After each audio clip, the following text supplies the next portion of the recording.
Praise the lord.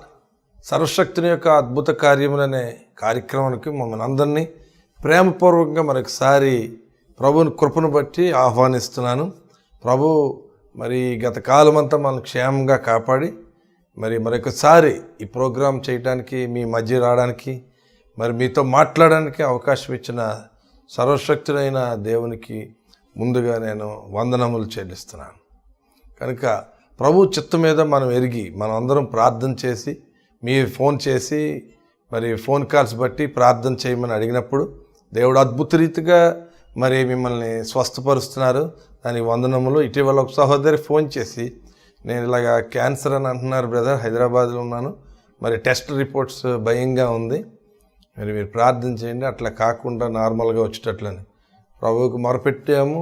దేవుడు ప్రార్థన ఆలకించి ఒక వారం రోజుల తర్వాత ఆమె మరలా ఫోన్ చేసి నార్మల్ అని చెప్పారు బ్రదర్, దేవునికి మహిమ కలుగును గాక, మీ ప్రార్థన చేశారు, మీకు నా వందనములను తెలియజేశారు. ఆమె కూడా ప్రార్థన చేసుకుంది. అలాగే నూర్ బాషా అని ఒక సహోదరుడు, ముస్లిం సోదరుడు, రసూల్ అని మరో సహోదరుడు కర్నూలు ప్రాంతం నుంచి వాళ్ళు ఫోన్ చేసి వారింట్లో దయ్యపు శక్తులు ఆటంకం కలిగిస్తున్నాయి, పిశాచి శక్తులు బాధ పెడుతున్నాయని ప్రార్థన చేయమన్నప్పుడు వారికి కూడా ప్రార్థన చేస్తున్నాడు. దేవుడు విడుదల ఇచ్చాడు.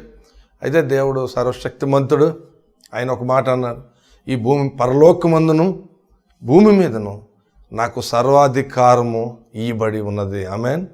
అట్టి కృపగల తండ్రి మనతో ఉన్నారు కనుక మనము ఎప్పుడు కూడా దేనికి భయపడద్దు. మీరు ప్రార్థన చేయండి. దేవుడు అద్భుత కార్యాలు, సర్వశక్తిని యొక్క అద్భుత కార్యం మీ జీవితంలో తప్పక జరుగుతుంది.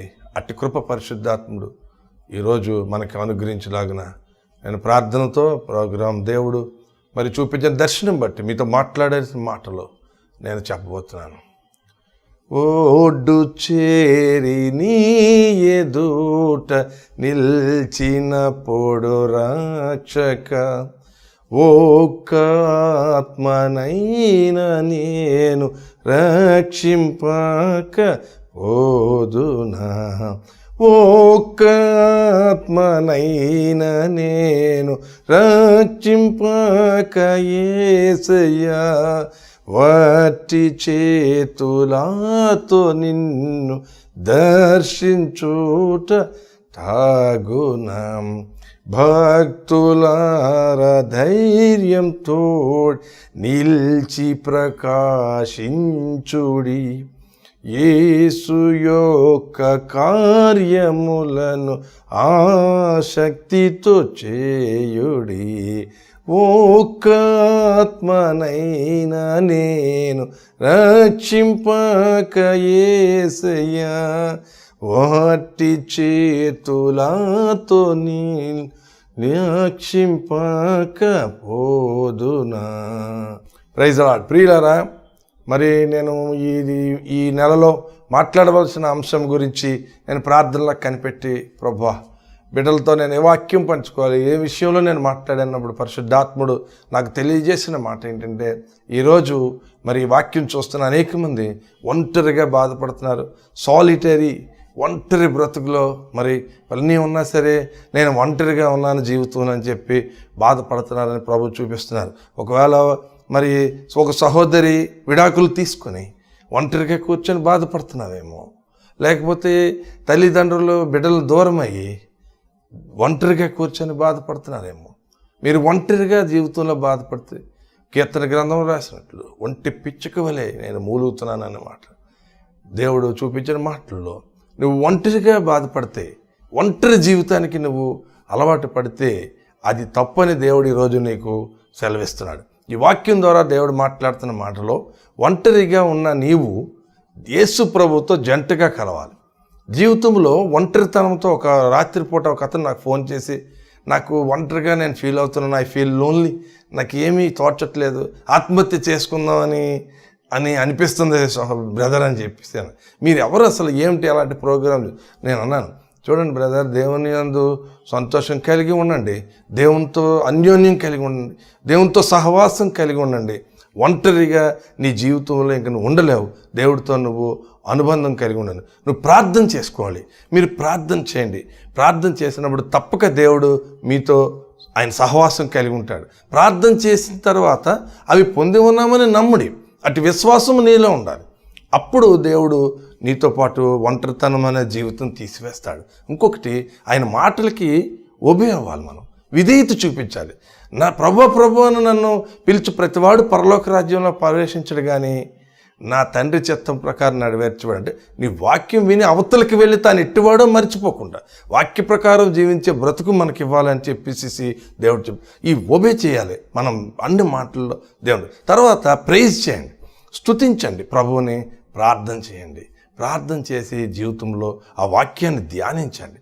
మీ జీవితంలో ప్రార్థన ఉండాలి, దేవుని వాక్యానికి విధేయత కలిగి ఉండాలి. మరి జీవితంలో అప్పుడు మన పవర్ ఆఫ్ లివింగ్, ఎప్పుడైతే మనం ఈ ప్రార్థనా జీవితంలో అంటుకట్టబడ్డామో ఒక జయకరమైన జీవితము మనకి లభిస్తుంది. ఇదే విషయాల్లో మనం మాట్లాడుకుంటే, ఒక్కసారి అపొస్తలుడైన పౌలు మరి అపొస్తలుల కార్యాల్లో ఒక మాట ఉంది. అక్కడ ఆయన బాగా డిప్రెస్ అయిపోయి బాధపడి ఎలా ఇంకా నన్ను బంధిస్తారేమో అని అన్న సమయంలో అప్పుడు దేవుడు ఆయనతో మాట్లాడుతున్నాడు. ఏమనంటే, నీవు ధైర్యముగా ఉండము, నేను నీకు తోడే ఉన్నాను. ఈ పట్టణంలో నాకు బహుజన సమూహం ఉందని అపొస్తలుల కార్యాలు 7వ గ్రంథంలో ఆయన మాట్లాడతాను. భయపడకుము, నీకు తోడే ఉన్నాను, నీకు ముందుగా వెళ్తాను, నీ మార్గం సరళం చేస్తాను. యెషయా గ్రంథంలో కూడా మాట్లాడుతున్నా ప్రభువారు. ఇర్మియా గ్రంథంలో కూడా భయపడద్దు, నేను నీకు తోడుగా ఉన్నాను. ఈ 12 మాటల్లో నువ్వు మాట్లాడే, మరి నువ్వు ఒంటరిగా నువ్వు జీవిస్తున్నావేమో, ఒంటరిగా బాధపడుతున్నావేమో, ఏమీ నాకు జరగదేమో జీవితం అనుకున్నావేమో, కానీ ఎప్పుడైతే దేవుని యొక్క పరిశుద్ధాత్మ శక్తి నేను సంధించినప్పుడు నీకు తోడుగా ఉండే ప్రభువు నీ యొక్క బైబిల్ గ్రంథమే పఠించారు. ఓ సహోదరి ఒకసారి ఫోన్ చేసి, అయ్యా నాకు మరి ప్రార్థన చేశారు, క్యాన్సర్ తగ్గింది, మరలా క్యాన్సర్ వచ్చేసిందండి, ఎలాగండి అని బాధపడ. అప్పుడు నేను బైబిల్ చదువుతున్నారా, రోజు వాక్యం చదువుతున్నారా, రోజు ప్రార్థన చేస్తున్నారంటే అప్పుడు ఆ ఫోన్లోంచి వినబడుతుంది ఏంటంటే, అమ్మ నా బైబిల్ ఎక్కడ ఉందో చూడంటే ఆ బైబిల్ ఎక్కడ ఉందో ఆవిడకి కనబడలేదు. బైబిల్ కనబడకపోతే అప్పుడు అక్కడిని తీసి దులుపుతున్నారు. ఇదంతా హడావిడి పట్టు. నీ బైబిల్ తీసుకొని రా అన్నాను నేను.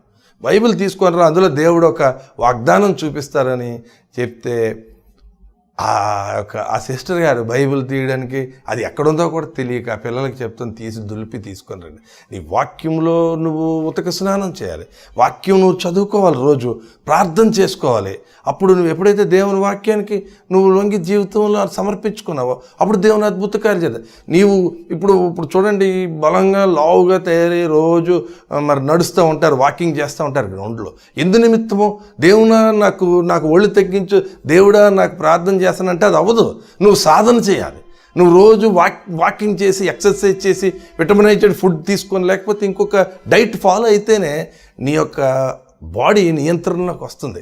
అలాగే నువ్వు సాధన చేసి ఆ డైలీ బ్రెడ్, ప్రతిరోజు నువ్వు తిన వాక్యాన్ని నువ్వు తీసుకొని భుజించాలి రోజును. అప్పుడు దేవుడు నీ జీవితంలో అద్భుతం చేశాడు.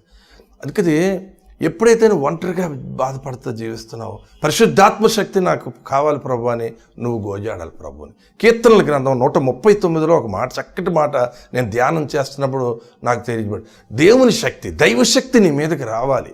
దేవుడి యొక్క శక్తి నేను పొందుకోవాలంటే ఆయన అక్కడ అంటారు, నేను కూర్చుండుట, నేను లేచుట అన్నీ నీకు తెలియని ప్రభు అంటాను.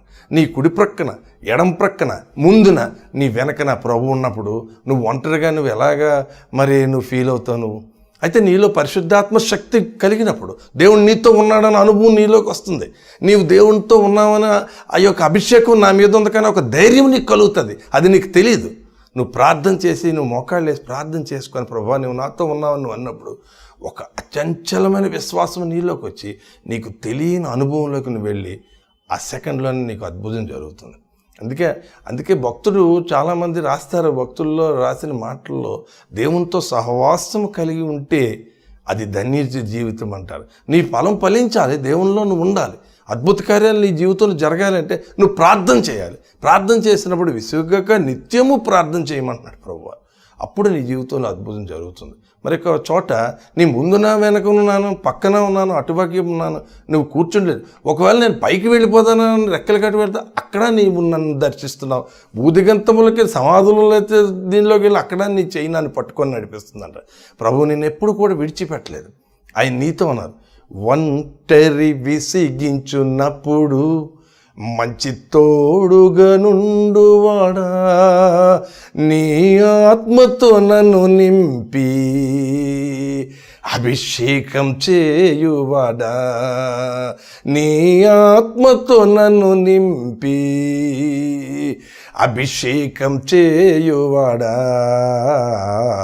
నన్ను పాలించు యేసు, నిన్ను ఎవరని ఎరిగి తిని, సత్యవంతుడా, సదమేళ్లను చేయువాడా, సదమేళ్లను చేయువాడా. ఒంటరిగా ఉన్నప్పుడు ఆయన ఆత్మతో నేను నింపినప్పుడు ఆయన నీతో ఉంటారు, ఆయన నీతో వస్తారు. ఆయన పరిశుద్ధాత్మ శక్తి నువ్వు పొందుకున్నప్పుడు మీరు శక్తిని పొందుతారు. మీరు భూదిగంతముల వరకు నాకు సాక్షులై ఉంటారని చెప్పిన ప్రభు మాట ఎన్నడూ మనం విడిచిపెట్టకూడదు. చూడండి, ఒక్కోసారి అనుమానం రావచ్చు, ఒక్కోసారి బాధ కలగవచ్చు. భక్తుల జీవితంలో ఎన్నో శ్రమలు ఉంటాయి. మాకు బాధ ఉంది, మాకు కష్టం ఉంది. మరి మీరు ఈ బాధల నుంచి కష్టానికి అధిగమించాలంటే పరిశుద్ధాత్మ శక్తిని మరి మీరు పొందుకోవాలి. అప్పుడు దేవుని యొక్క సన్నిధి కాంతి మీ ముఖాలపై ప్రకాశిస్తుంది. దేవుని కొరకు 24 గంటలు ఎంత సమయం మనం ఇస్తున్నాం? 24 గంటలు, 8 గంటలు పడుకుంటావు, 8 గంటలు నువ్వు మరి పని చేసుకుంటావు. 8 గంటల్లో ఎంత సమయం దేవునికి ఇస్తున్నావు? మన ప్రార్థనా జీవితానికి, లేకపోతే వాక్యానికి, లేకపోతే ప్రైజ్ చేసి స్తుతించి పాటలు పాడడానికి దేవునికి యొక్క చిత్తాన్ని నువ్వు గ్రహించినట్టయితే ఎంతసేపు నువ్వు దేవునిలో ఉంటున్నావు. నువ్వు ఒక్కసారి ఈ యొక్క మాటల ద్వారా నీవు వింటున్న సహోదరుడా, నీవు ఒక్కసారి ఆలకించి ప్రార్థనా జీవితానికి ఎక్కువ సమయం ఇస్తే ఏ గృహంలో కూడా ఏ తెగులు కూడా నీ గృహాన్ని తాకదు. నీ చుట్టూ అగ్ని ప్రాకారంగా ఉంటానన్న ప్రభు ఖచ్చితంగా నీ గృహానికి ఆయన అధిపతిగా ఉంటారు. పరిశుద్ధాత్మ శక్తి నీ గృహం చుట్టూ కమ్ముకొని ఉంటుంది. అది నీకు తెలియదు. ఆమేన్. అది నీకు తెలియదు. ఎప్పుడైనా పిశాచి శక్తులతో నువ్వు బంధించబడి ఉన్నప్పుడు, నువ్వు ఎప్పుడైతే యేసు రక్తమే చేయమని నువ్వు నీ మనసులో నువ్వు స్థిరమైన నిర్ణయం చేసుకొని ప్రార్థన చేసినప్పుడు దేవుడు తప్పక నేను విడుదల చేస్తాడు.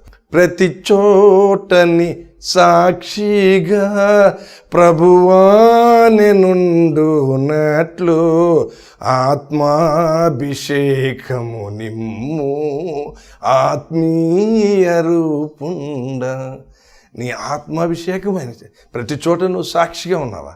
నీ జీవితంలో సాక్షిగా నువ్వు బ్రతుకుతున్నావు. యోహాను బాప్తిసం ఇస్తున్నప్పుడు నాకు ముందుగా పంపించబడిన ఇతను చదువు మార్గం సిద్ధపరచడానికి ఒక దూత అని ప్రభువారు చెప్తే, ఆయన అక్కడ బాప్తిసం ఇచ్చినప్పుడు యేసు ప్రభువారు వచ్చినప్పుడు ఆకాశము తెరబడి పావురం దగ్గర అంతా చూశారు. యోహాన్ గారు చూసి ఆయన చెప్పుల వారు కూడా నేను ఇప్పుటకు నేను పాత్రుని గాను, నేను నీటిలో బాప్తిస్తాను కానీ నా వెనక కూర్చొని అగ్నిలోను పరిశుద్ధాత్మలోను బాప్తిసం ఇస్తున్నారని అక్కడ ఆ యోహాన్ చెప్పిన ఈ యోహాన్ గారు శిష్యులు పంపించి వచ్చిన మెస్సియా నీవేనా, రాబోతున్నవాడు ఇంకెవరన్నా కనిపెట్టాలని అడుగుతాడండి. ఎందుకంటే ఆయనకు అనుమానం వచ్చింది. ఎందుకు ఆయన విశ్వాసం సడలింది, చెడిపోయింది. కుంటివారు నడుస్తున్నారు, గుడ్డివారు చూపు పొందుతున్నారు, దెయ్యాలు పోతున్నాయి, అనేక వ్యాధులు స్వస్థపడుతున్నాయి. మీరు కన్నవాటిని అవి చూస్తున్నారు కదా, నా గురించి అభ్యంతరపడని వాడు ధన్యుడని ఆ శిష్యులు చెప్తే వాళ్ళు వెళ్ళి యోహాన్ గారికి చెప్పారు ఇలాగని. ఈరోజు యేసుప్రభు అంటే నమ్మాలా? యేసుప్రభుని ఎలా నమ్మాలి? ఇది నిజమా అని కొంతమంది మన మహమ్మదీ సోదరులు కూడా కొంతమంది ఇది బైబిల్ నిజమా అది అంటున్నారు. కానీ ఒకటి నేను చెప్తున్నాను, ఈరోజు ఇది మీడియా ద్వారా వస్తుంది కనుక ప్రభువారి శక్తి మనతో ఉంది. మిషనరీ స్కూల్స్ చూడండి, మదర్ తెరిసా గారు ఎంత సేవ చేశారండి. మరి ఇప్పటికి కూడా అనాథ శరణాలయాలు, అమెరికా హాస్పిటల్స్లో అని చెప్పి వృద్ధాశ్రమాలు, అనాథ పిల్లలకి ఆర్ఫనేజెస్ అవి జరుగుతున్నాయంటే మన కళ్ళకు కట్టినట్టు మనం ప్రభు యొక్క సేవను చూస్తున్నాం. మనం యేసుప్రభు వారు అప్పుడు చేశారు, కానీ ఇప్పుడు పబ్లిక్గా మనకి డైరెక్ట్గా సేవ జరుగుతుంది. కన్నవాటిని విన్నవాటిని మీరు చూస్తున్నారు. దైవజనుల ద్వారా అద్భుతాలు జరుగుతున్నాయి.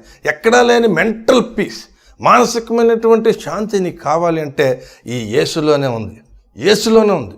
ఎక్కడ ఎవరు ఓదార్స్తారు? నేను ఎవ్వరు ఓదార్చరే, ఎవ్వరు ఓదార్చరు. ప్రభువారు నేను ఓదారుస్తారు. ఈరోజు నేను నా మాటల్లో నేను చెప్తున్నాను, ప్రభువారు నిన్ను ఓదాస్తారు సహోదరి, ప్రభువారు నిన్ను ఓదాస్తారు అమ్మా తల్లి. ఎంత వృద్ధురాలు నువ్వు బాధపడుతున్నావేమో, నీ భవిష్యత్తు బిడ్డల గురించి ఒకవేళ నువ్వు బాధపడుతున్నావేమో, దేవుడు నిన్ను విడిచిపెట్టడమ్మా. నీవు కారుస్తున్న కన్నీరు నీ కవిల్లో కనబడద్దమ్మా. ఒంటరి గువ్వుని విలపించు సమయాన ఓదార్చువారే కానరారైరి. అవునా నీ చాటు నన్ను దాచినందున నీకేనా స్తోత్రార్పణలు.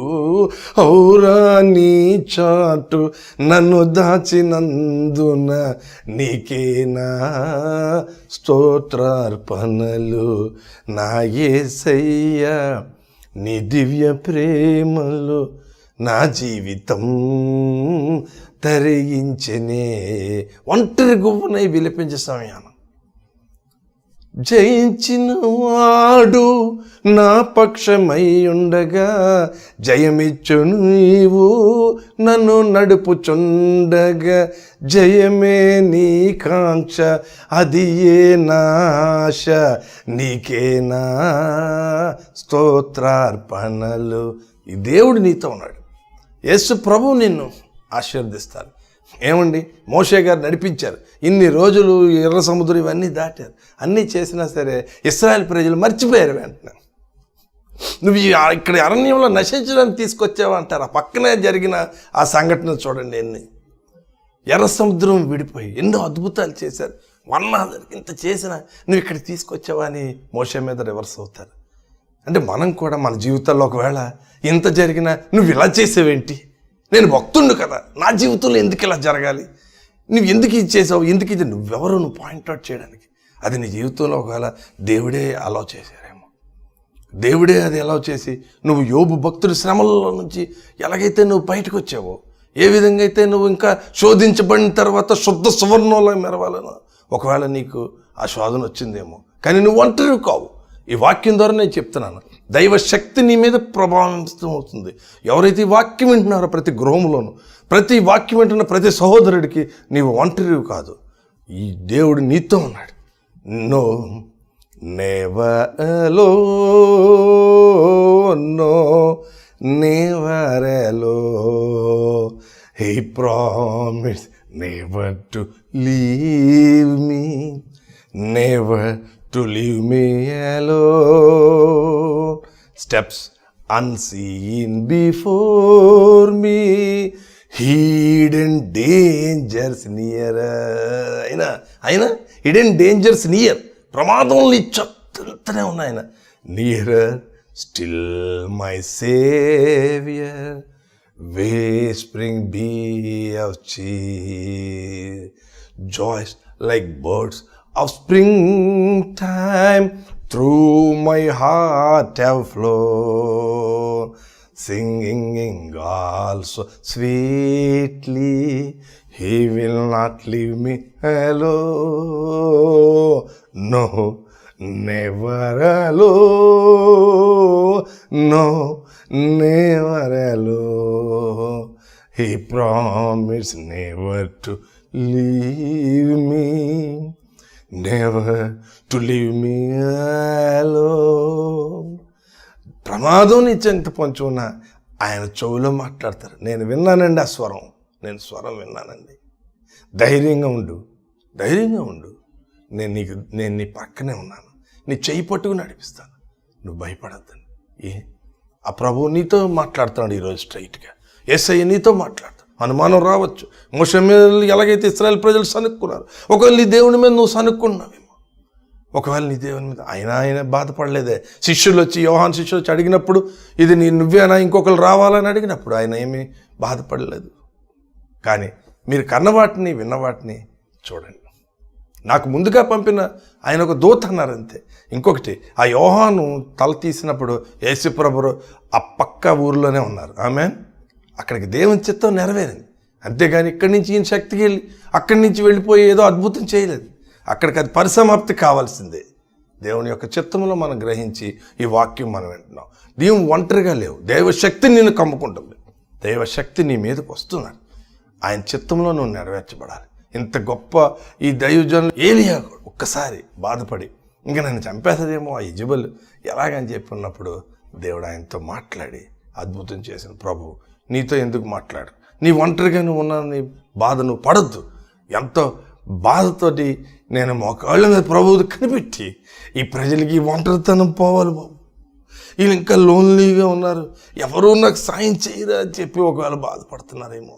ఒకవేళ అటువంటి వ్యక్తి ఇక్కడ ఈ ప్రోగ్రాం వింటుంటే దయచేసి బ్రదర్ మహేష్, దయచేసి ఆ సిస్టమ్ తీసి దేవుడు నీలో ఉన్నాడు, నీతో ఉన్నాడు. దేవునికి సమయం ఇవ్వండి.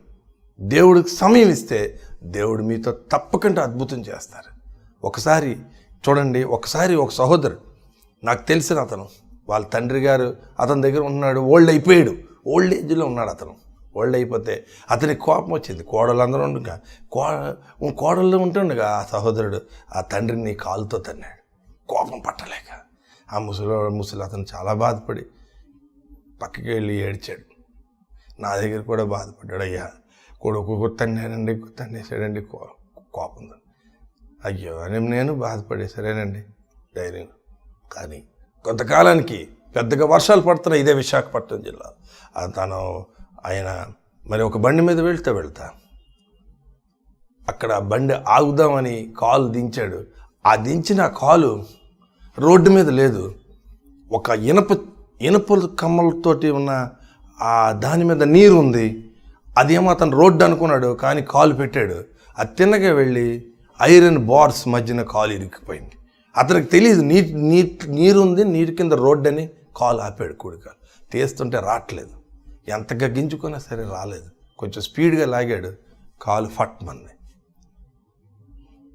కానీ అది హాస్పిటల్లో పెట్టి కాలు పైకి పెట్టి కట్టినప్పుడు ఈ తండ్రి వచ్చి అక్కడ ఏడుస్తూ బాధపడుతున్నాడండి. ఎంత బాధపడుతున్నాడండి, నా కొడుకు దెబ్బ తగిలిందండి, కాలు ఇరిగిపోయిందండి నా కొడుకు అన్నాడండి. నాకు చాలా బాధ వేసిందండి. తండ్రి ప్రేమ అంటే ఇలా ఉంటుందా అని నేను బాధపడ్డాను. ఒకప్పుడు అదే కొడుకు తండ్రిని కొట్టాడు, అయినా అతను బాధపడలేదు. నీ తండ్రి నీకే చూస్తున్నారు. నీ తండ్రి ఒకవేళ నీ తండ్రి మీద నువ్వు బాధపడుతున్నావేమో, ఏంటి తండ్రి ఇలా చేసావు నాకు, ఏంటి ప్రభు ఇలాగన్నాను. కానీ నిన్ను విడిచిపెట్టాడు ఆయన, నిన్ను విడబడు, నిన్ను ఎడబాయడు. నీతో నువ్వు ఒంటరిగా లేవు, ఆయన నీతో ఉన్నారు. ఇది నాకు ప్రామిస్ చేశారు ఆయన. ఈ వాగ్దానం నువ్వు ఈ టీవీలో ఎవరు వాక్యం విన్న వాళ్ళకి చెప్పు, నువ్వు వారు ఒంటరిగా లేరని నువ్వు చెప్పు. నేను వాళ్ళతో ఉన్నాను, నాతో సహవాసం చేయమన్నారు. Is a real true friend. ఒక బెన్ హీన్ గారైనా ఒక దైవజనుడు అమెరికాలో వాడబడుతున్నారు. ఆయన ఎంతగా సఖ్యత పొందాడంటే ఆయనతో నేను ఒకసారి ఆయన మెసేజ్ విన్నాను. ఆయన దగ్గరికి నేను వెళ్ళాను మీటింగ్స్కి, బెంగళూరు కూడా వచ్చారు. ఆయన ఉన్నప్పుడు పరిశుద్ధాత్ముడు స్వయంగా ఆయనతో వచ్చి మాట్లాడి ఆ గదిలో ఎవరో ఒక వ్యక్తితో సంభాషిస్తుంటే చివరికి వాళ్ళ భోజనం రెడీ అయింది, దిగండి బాబు బయటికి రండి, భోజనానికి బయటకు వస్తుంటే పరిశుద్ధాత్ముడు ఆయన చేయి పట్టుకొని కొంచెం సేపు ప్రార్థన చేయవా అని అడిగానంట. కాలేజీలో కూడా వెళ్తున్నప్పుడు కూడా అక్కడ గార్డెన్ దగ్గర ప్రార్థన చేయి ప్రార్థనలోనే ఒక సహోదరుడు, ప్రార్థనలోనే మనం ఆయన్ని పట్టుకోగలం. మనం ఆ ప్రార్థన ద్వారా ప్రభువును మనం కలుసుకోలేము. అందుకొరకే 4 విషయాలు మీకు చెప్తున్నాను. The power of living. జయకరముగా జీవించాలంటే, నువ్వు ఒంటరిగా ఉన్నావనే ఆ ఫీలింగ్ నీలో లేకుండా ఉండాలంటే పరిశుద్ధాత్మ శక్తిని నీకు పొందాలి. నేను ఇప్పుడు ప్రార్థన చేస్తాను, నా ప్రార్థనలో మీరు పాల్గొంటే హోలీ స్పిరిట్ మీకు అనాయింటింగ్ టచ్ అవుతారు ప్రభువారు. 4 విషయాలు మీకు చెప్తున్నాను, ప్రార్థన చేయండి. ఆ వాక్యానికి విధేయులవ్వండి. వాక్యం ప్రతిరోజు చదవండి.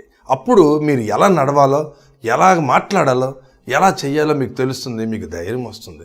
తర్వాత వర్షిప్ చేయండి, ప్రార్థనలో పాటలు పాడండి, దేవుని గురించి స్తుతించండి, ప్రే చేయండి, వర్షిప్ చేయండి, దేవుని స్తుతించండి, ప్రార్థన చేయండి, వాక్యం చదవండి, వాక్యానికి విధేయులు కండి. ఈ 4 విషయాలు మీరు చేస్తే దేవుని యొక్క శక్తి మీతో వస్తుంది. ప్రభువు ఉన్నారు, ప్రభువారు పరలోకమందు ఆసీనుడేను. ఎవరు నన్ను శ్రద్ధగా వెతుకుతారంటే నిరంతరం ఆయన పరిశీలన చేస్తారు. నీవు ఒకవేళ ఆయన శ్రద్ధగా వెతికితే ఆయన తప్పక నీవు కనుగొనవు.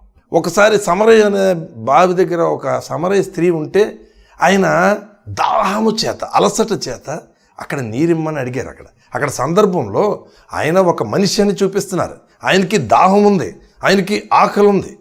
అంటే నీ బాధ ఆయన అర్థం చేసుకోగలరు. ఆమేన్.